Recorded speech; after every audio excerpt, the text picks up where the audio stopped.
Our confession exhortation this morning comes from Proverbs chapter 30, verses 15 and 16. The leech has two daughters, crying, "Give, give." There are three things which are never satisfied, four never say enough: the grave, the barren womb, the earth that is not satisfied with water, and the fire never says enough. We are accustomed to proverbs that teach basic moral truths. If you do this, that thing will happen. But if you do that, this other thing will happen. Or sometimes they describe characteristics of different types of people, like the fool, the sluggard, the wise man or woman, and the angry person. This proverb here is another type of lesson from the philosopher Agur.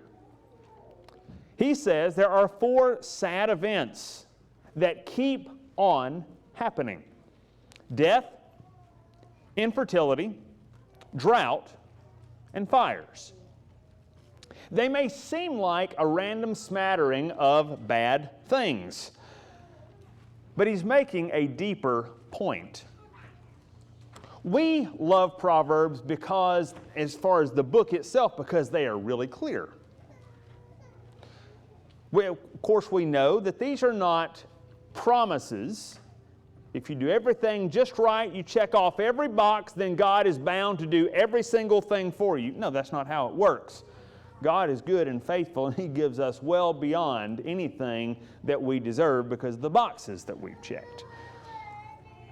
Nevertheless, these simple lessons that we read give us a feeling of control. And that's really why we like a lot of Proverbs. We like control. Agur's words remind us, though, that there are certain things that can never be controlled: death, lack of children being born, drought, and fire. All of these things are beyond our ability to harness. We read about people who die from various accidents.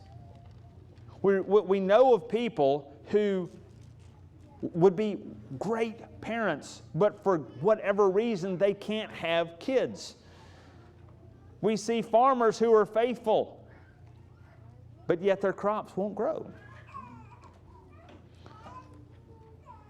He speaks of these things like ravenous leeches who are never satisfied. Wisdom can protect us from some evil, but not all. We are all touched by things outside of our control, and we have a choice. Do we submit there to God's higher wisdom, the wisdom who created the stars, the skies, the planets, and created you? The wisdom who works all things together for good to those who love God, who are the called according to His purpose.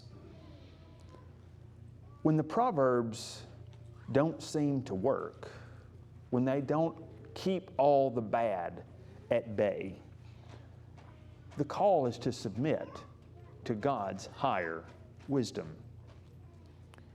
God is giving you in those situations a gift.